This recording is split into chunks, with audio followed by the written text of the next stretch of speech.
저는 올해 64, 이름은 박영자입니다. 서울 강남에서 태어나고 자랐습니다. 부모님은 건설업과 임대사업으로 성공한 분들이셨고, 저는 외동딸로 부족함 없이 자랐습니다.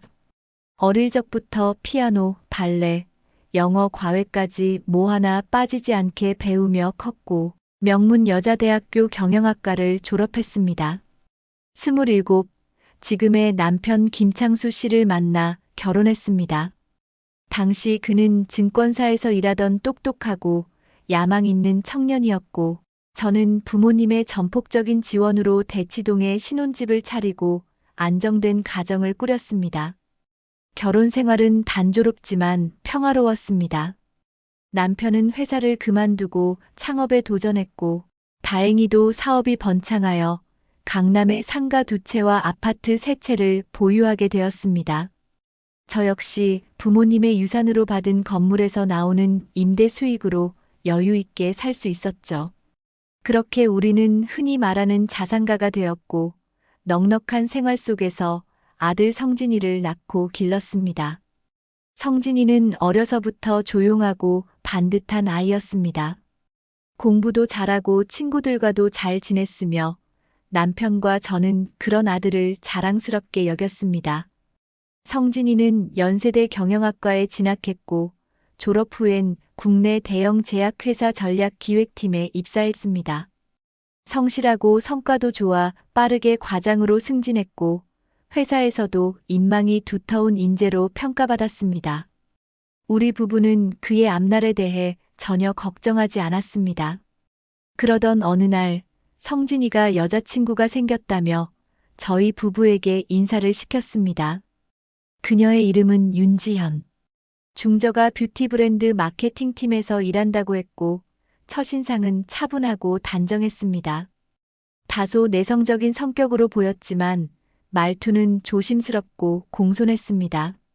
저희 부부는 그녀의 배경을 살짝 조사했지만 별다른 문제는 없어 보였기에 반대하지 않았습니다. 무엇보다 아들이 좋다니 그게 제일 중요하다고 생각했습니다. 결혼 준비는 빠르게 진행됐고 신혼집은 저희가 소유한 압구정 현대 아파트로 해줬습니다. 인테리어 비용도 전부 제가 부담했고 예물 예단도 부족함 없이 챙겨주었습니다. 결혼식은 반포의 고급 호텔에서 성대하게 올렸고 하객들에게도 축복받는 자리였습니다.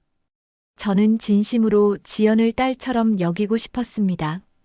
이제 우리 가족이 되었으니 의심보다는 믿음을 주자고 제 자신에게도 수없이 되뇌었습니다. 처음 6개월은 나쁘지 않았습니다.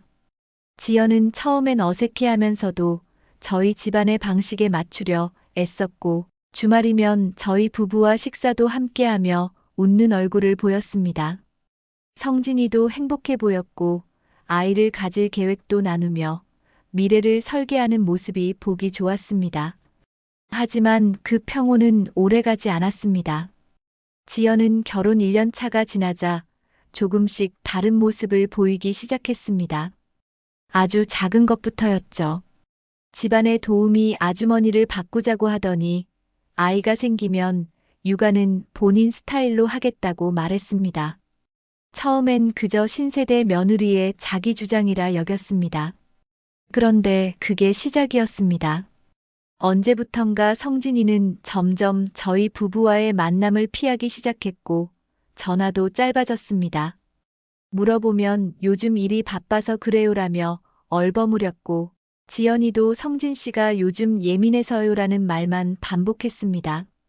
지연이는 임신을 해서 예민하다는 이유로 제 생일에도 연락도 없고 찾아오지도 않았고 아들 성진이의 생일에도 같이 식사하자는 저의 얘기에 힘들고 시간이 없어서 못 간다는 말뿐이었습니다. 그런데 정작 아들의 SNS에는 며느리와 친구들과 고급 호텔에서 생일 파티를 즐기는 사진들이 올라왔습니다. 그리고 2~3달 후 남편 생일에 와서 식사라도 같이 하자는 저의 전화에 며느리는 아이가 유산됐다며 힘들어서 못 간다는 말뿐이었습니다. 그런데 충격적인 건 나중에 가정부와 대화하던 중 우연히 듣게 되었는데 지연이는 임신한 적이 없었다는 거예요. 저는 너무나 큰 충격을 받았습니다. 남편 역시 분노했지만 가정부 아주머니가 뭔가 잘못 알았을 거야 라며 애써 넘기려 했습니다. 그리고 어느 날 결정적인 말이 들려왔습니다. 교회에서 함께 성경 공부를 하던 권사님이 조심스럽게 말을 건넸습니다. 박 집사님 요즘 며느리랑 사이 괜찮으세요? 지난번에 윤지현 씨가 오셔서 좀 울었다고 하던데 저는 당황했습니다. 며느리는 교회에 다니지도 않거든요. 그런데 알고 보니 며칠 전 지연이 저희 교회 근처까지 와서 몇몇 권사님들과 차를 마시며 은근슬쩍 저희 부부에 대한 이야기를 흘렸던 겁니다. 저도 잘하고 싶은데 어머님이 너무 무서우세요. 성진 씨도 부모님 앞에선 말도 제대로 못하고 위축돼요. 이런 말들을 마치 걱정하듯 피해자인 듯 풀어냈다는 겁니다. 그날 이후로 저는 교회에서도 시선을 느끼기 시작했고 예배 후 함께 식사하던 자리에서도 대화에서 소외되기 시작했습니다. 주변 사람들은 오히려 저를 냉정한 시어머니로 인식하기 시작했고 저는 점점 외톨이가 되어갔습니다. 우리 가족을 자랑스러워하던 사람들조차 속으로는 저를 차갑고 권위적인 시어머니로 오해하고 있는 듯 했습니다. 저는 그때까지만 해도 설마 했습니다. 설마 며느리가 일부러 그런 말을 했겠어. 그냥 힘들었겠지. 그런데 그 설마가 점점 많은 걸 망쳐놓았습니다. 지연은 슬며시 남편과 제 개인 자산에 대해 관심을 보이기 시작했습니다. 어머님, 이번에 집 보증금 인상된 거 제가 처리해 드릴까요? 라며 임대 수익 내역을 묻거나 아버님이 가입한 보험들 너무 중구난방으로 들어놓으신 것 같아요. 제가 정리해 드릴게요. 제가 아는 재산관리 전문가가 있는데 굉장히 유능한 분이에요. 소개해 드릴게요라는 식으로 접근했습니다. 그런 방식으로 제게서 재산 정보를 하나씩 캐갔고 저는 그게 얼마나 위험한 짓이었는지 그땐 몰랐습니다. 저는 평생 돈에 쪼들린 적이 없었기에 누군가가 나를 속이려 들 거란 상상조차 못했죠. 지금 생각하면 며느리는 처음부터 우리 재산 구조와 현금 흐름을 파악하기 위해 철저하게 접근했던 겁니다. 그 모든 게 무너진 순간은 남편이 갑작스레 쓰러지고 난 후였습니다. 심장마비였습니다. 함께 저녁을 먹다 갑자기 호흡이 멎었고 병원에 도착했을 땐 이미 저는 그날 이후 제대로 숨을 쉬지 못하고 살았습니다. 남편이 갑작스럽게 세상을 떠난 날, 며느리는 눈물 한 방울 없이 너무 담담했습니다. 오랜 기간은 아니었지만 남편은 며느리를 똑부러진 아이라며 예뻐하며 내가 며느리에 대해서 조금이라도 의심하는 듯한 말을 꺼내면 그런 말하면 못 쓴다며 결혼하고 낯선 곳에서 얼마나 힘들겠냐며 오히려 저를 나무라며 가능하면 이해해주고 잘해주라며 누가 봐도 며느리에게 최선을 다해 잘해주었습니다.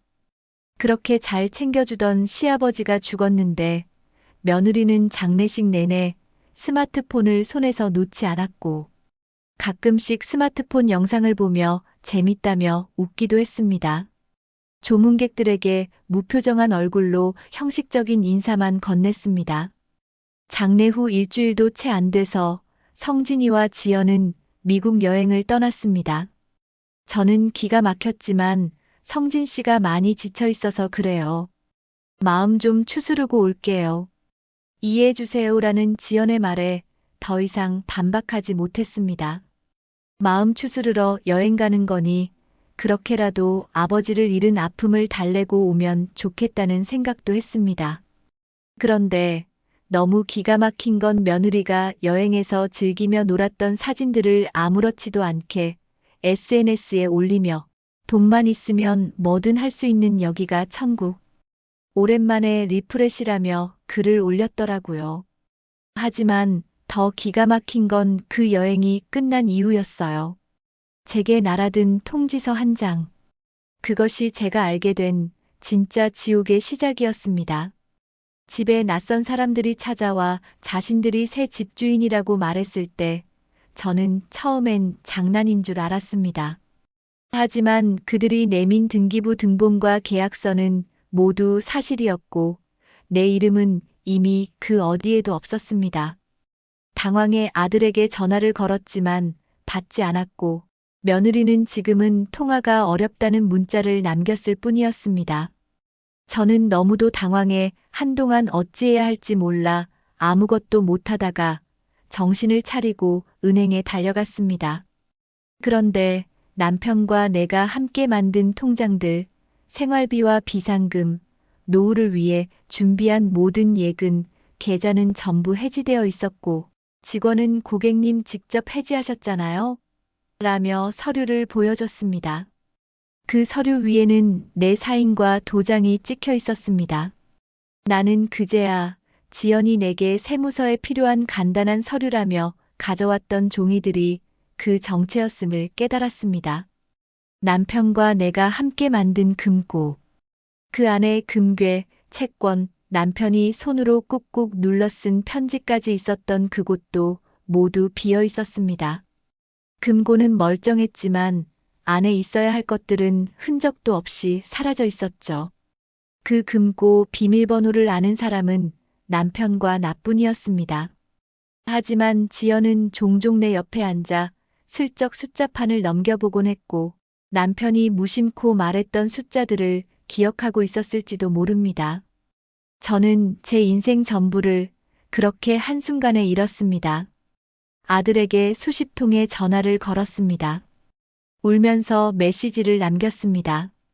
성진아, 내 엄마야. 제발 한 번만 이야기하자. 엄마가 뭘 그렇게 잘못했는지 말이라도 해줘.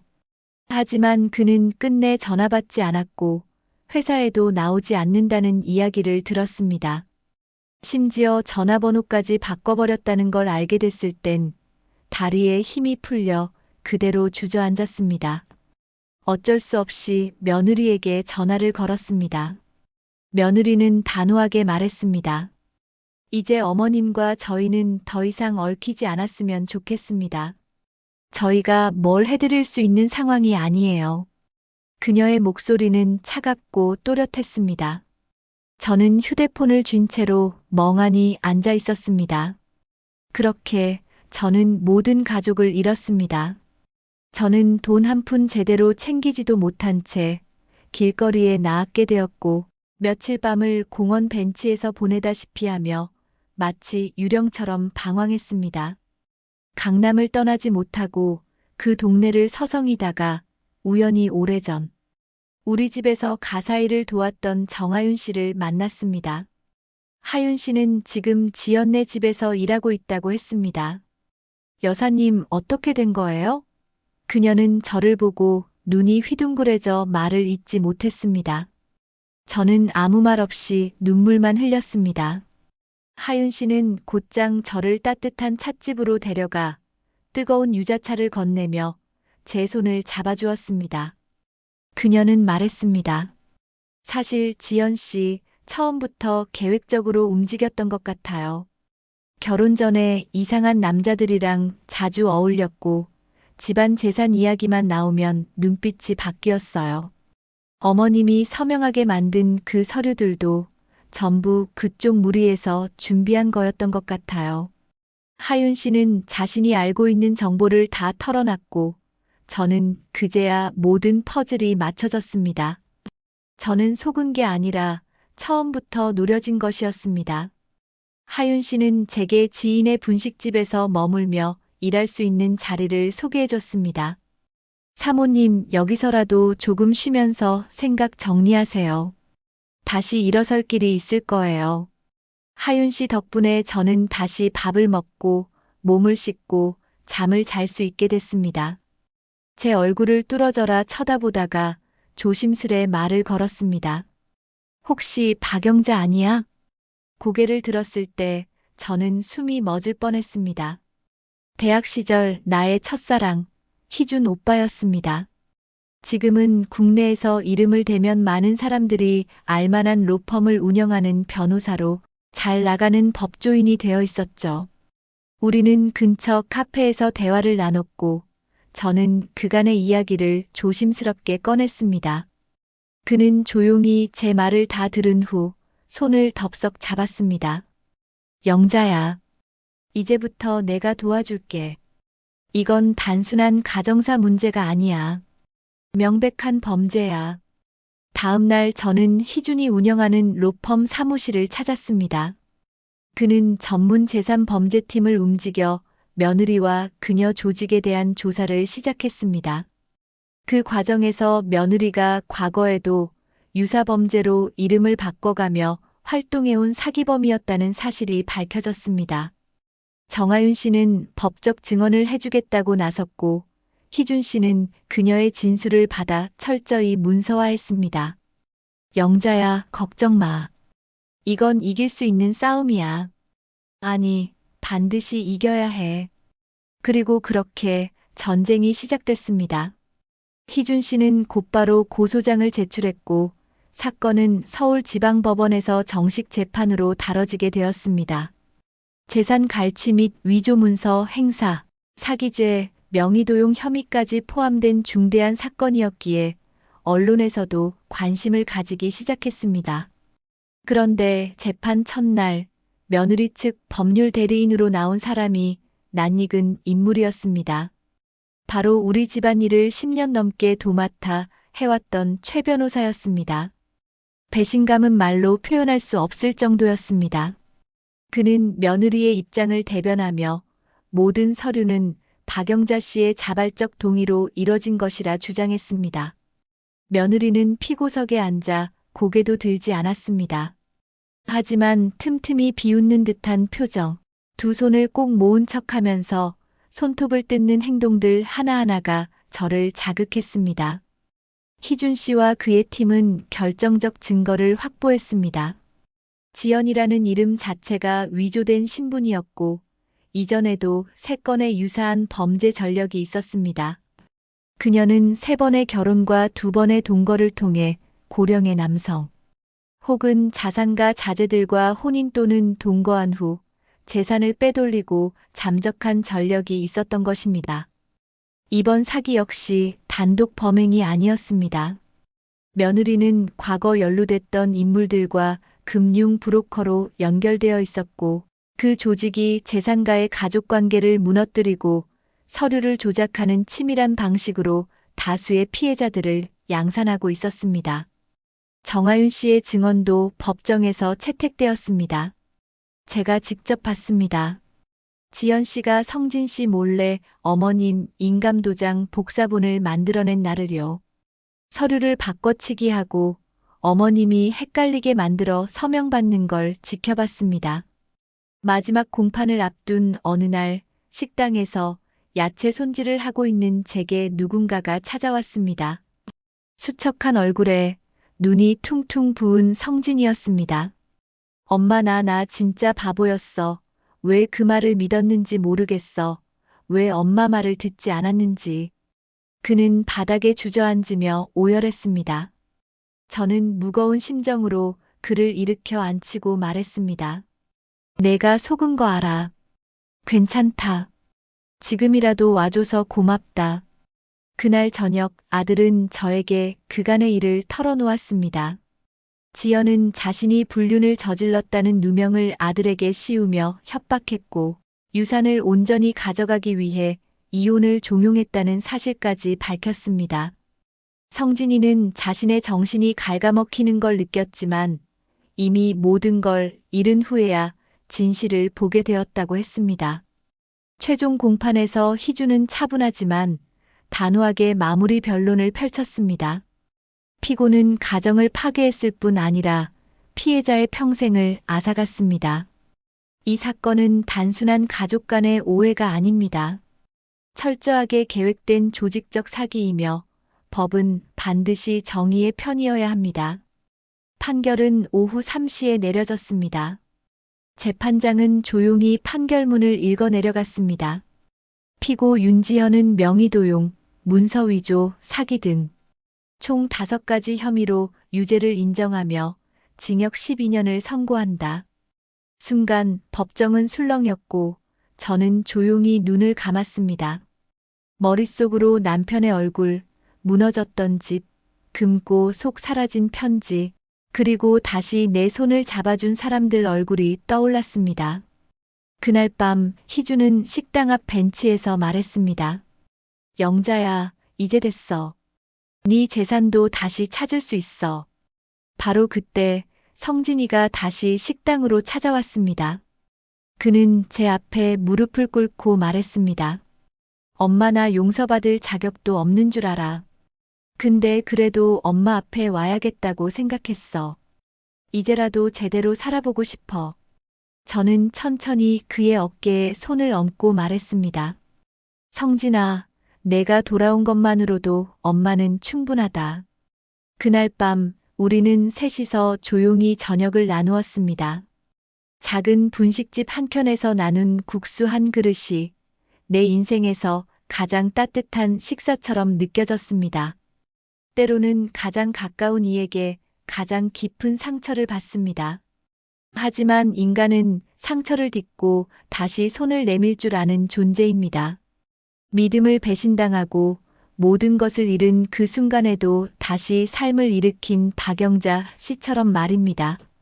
진실은 늦어도 반드시 제 길을 찾고 용서는 끝내 사랑으로 이어집니다. 이 이야기가 상처로 얼어붙은 누군가의 마음을 조금이나마 녹여줄 수 있기를 바랍니다. 여러분의 생각은 어떠신가요? 댓글로 남겨주세요.